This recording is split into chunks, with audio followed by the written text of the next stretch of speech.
Yeah,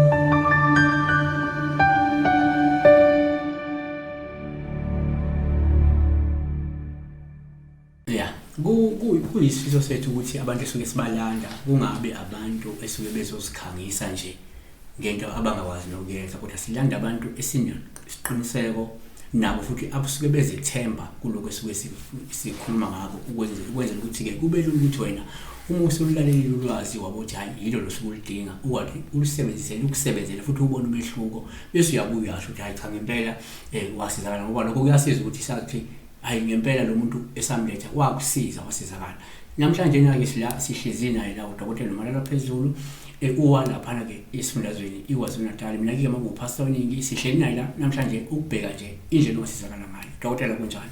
Siphilile, sibabingelele ababukeli emakhaya. Ngifuna sibheke la kakhulu abantu bahlushwa imimoya eyahlukahlukene. Into eyithinta imimoya uyangena kuzo Dokotela? Ya kakhulu siyangena ngoba ekusebenzeni kwami ngiqale nami ngangena umoya ukukhuleka.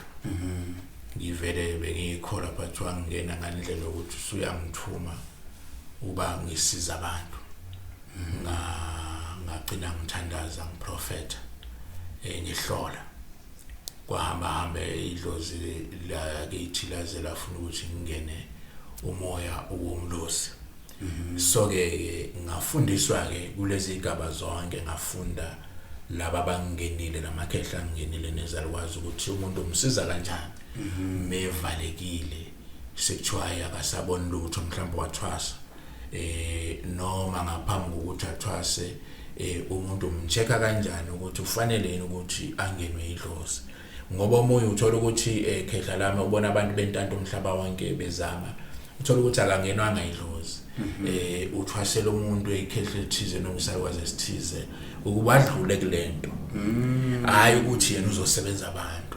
Ingakho mekade ethwasile sehlele ekhaya engasasebenzi iphinde ephume njalo kunokunyanga njalo kunokwalenyanga ekade kwelapha, kanti inyanga ingoba ayibonanga ukuthi vele wena uyithwasele udlulisa isiphiwo kwakufanele sigcinwe usibani bese nekuhlambulula ngoba fanele menze njalo bese yakuhlambulula akwethule lobungoma noma lo msebenzi ngoba usuyenzile la ekade ifuneka, bese kuxhumanisa naleli dlozi bese libonga lelo dlozi lelo thonga lakho fanele malibonge ke ngokuthi lezi izinto zakho ayidu uyasebenza noma unjani fanele kubonakala kucaca ukhushulwe ekhundleni kube nje ngoba libonga ukuthi usuyifezile lento. Manje thina sishawa ukuthi abantu ufuna azabhule ngenkani ingakho egcine sefakwe izizwe kulamakhobongo afakwe lezi ezithiwa amajaji ngoba phoqwa ukuthi akasebenze. Omunye ke kuba kanjalo ke khehla lami, omunye uthola ukuthi kwangafanele athwaze kwafanele akhushulwe ngoba unalela dlozi lomlozi kodwa waphoqa. So ingakho ke segcine ehamba bese yavaleka kungesenzeki izinto ngoba kwaphambana amathonga egazini yena. Omunye akufanele nje azathwase enhlobo. Ikhona izinto ezinjalo ukuthi izingane zaphuphuma ziyakwazi ukuthi ijike nazo zibe imoya ethize. Nemdliwa imdliwa iyakwazi ukuphakama ekhehla lami yabantu bathwasisa. Imdliwa ke ihlukene kaningi kodwa ojwayele ukulimaza abantu ile yokuthi nithi nikhona ekhaya kuhlala abantu emzini kwababa wakho kufanele kuhlala abantu nje abazihambe nibamukele kahle bahlale anwazi imuva labo bagcina abantu befele ekhaya. Once bafela la bazongcwatshwa la noma kanjani laba abantu abanaso isabelo sasedlozini lakini, ingakho bezovuka befuna umzimba bazohlala kuwena bese begcina behlala kubantu lapha ekhaya. Laba abantu noma kanjani bazolokho bezamula beglazeka bangenwa imoya yangaphandle mhlamba abantu basemazweni angaphandle noma abantu abathize kodwa abangahlobani nabo. Leyo nto ingozi kakhulu nayo yabalimaza abantu. Mase fika thina simhlukanisela ukuthi no lo muntu akasona isidalwa lokho evela ngoba thina ngeke sithi kunekhehla ethize kunesimo somuntu. No, akungabe isimo somuntu, akube umuntu othize. Fanele kube exact ukuze umuntu angene azi ukuthi uphethe obani, ngoba into ehlupha abantu kakhulu khona abanye baze babe ogobela abazi ukuthi basebenza ngobani. Awukwazi ukuthi ungaze ube umuntu osebenza abantu kodwa ungazazi ukuthi usebenza ngobani.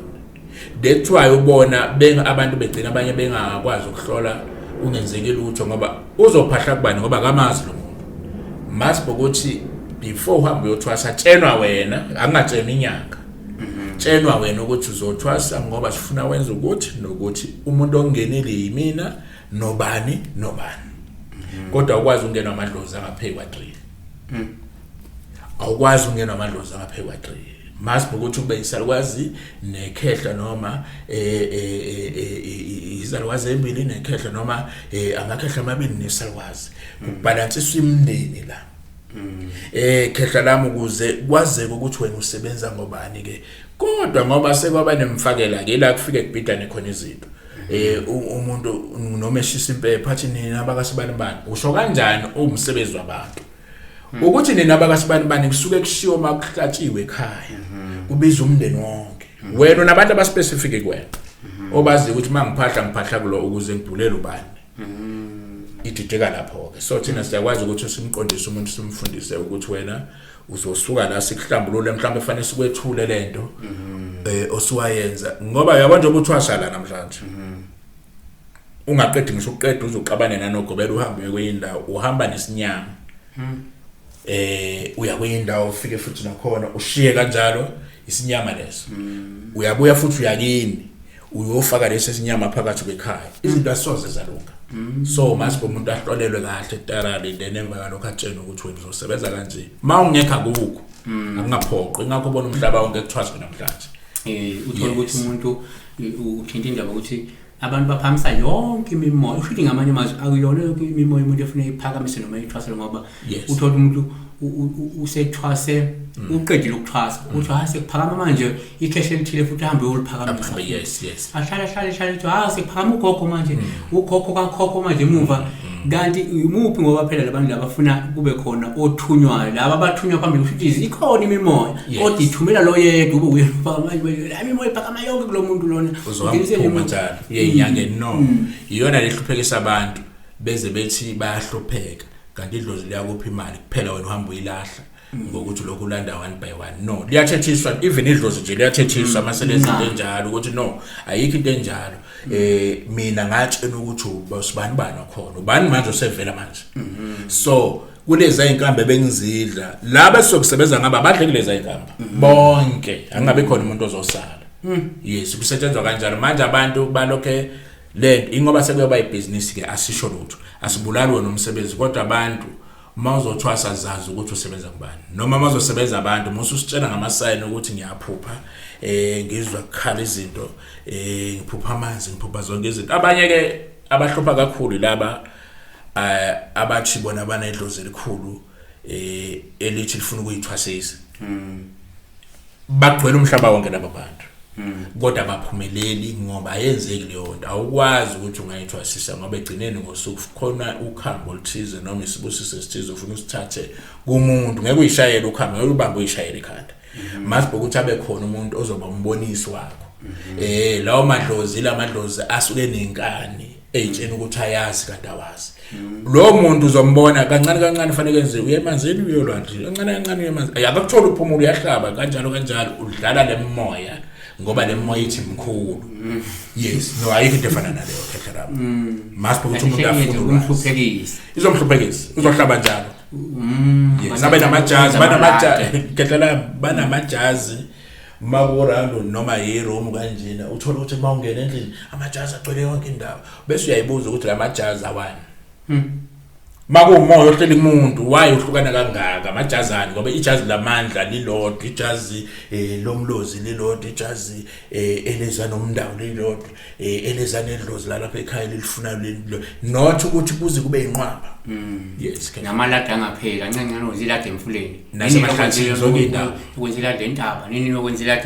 la so ushithi ilento ukuthi akunayi order yikho ngoba iorder ufuna letho idlozi elilodwa ukuthi kunedlozi elilodwa elikhulu nje likwembethe kuyilona lethi order manje kancane no yini lemoya ihamba ilando emahlathini ilando ezintabeni lokho kudla kudliwe izinja lapho nizokushiya khona ibo khona umsamo phakathi kwekhaya noma likhona isigodlo sakho yonke into masidlozi seliclean akwenzele phakathi kwekhaya izinto zolunga sekulungile kuba njalo. futhi ngamanye amazwi ukuthi abantu abanemimoya ababuye abanye nje uzobeluleka ngoba umunye ngeza akudinge ukuthi umeluleke nje into zabe seziyalunga.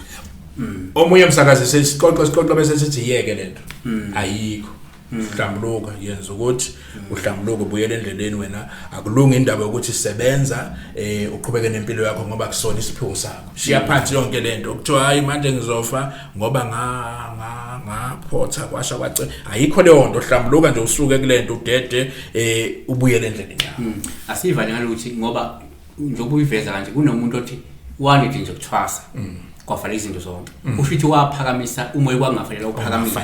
Yes. Abeze kuwe abeza abantu lo njalo othi nje unenkinga ukuthi wathwasa kwafanele konke akeze kuwe umbukele ngathi waphakamisa idlozi kwafanele liphakamise noma kwafanele elisuse kuye mhlawumbe ehlambulule kuphela waliphakamisa laphakamisa kumnyama mhlawumbe wabulala umuntu wasuthi ungenwa idlozi ngesikhathi uthi uyaphakamisa kuzophakama lo muntu owambulayo wakhipha ingane. Ngesikhathi usuthi uyathinta lezi zinto ngoba abantu besifazane bakuthanda nokuthi banemoya kakhulu fashion. Then ngesikhathi sethi uthinta lezi zinto zokukhuphula idlozi lezi impande lezi vele kukhuphukele ngane le-airport sezionakala ke izinto isivalo nomphele emva kalokho lengane izothi kade ethwasayile bese isuka bese ibhongise yakhe ingane. Lokho ukuthi emndenini lento umoya omumbi ukuthi udalwa inhliziyo embi yengane ukuthi iyahamba isikhathi singafanele. So izinto efanele ihlolwe kuqala anduba bese ungena entweni yedlozi. Silungisa imimoya udokotela umalala phezulu imimoya uyayilungisa hamba kuye ngane yakwethu ulaphana eKwaZulu Natal uyobukisisa kahle ukuthi nje ubuhluphe kangaka nje yini inkinga. Siyabonga bakhosi.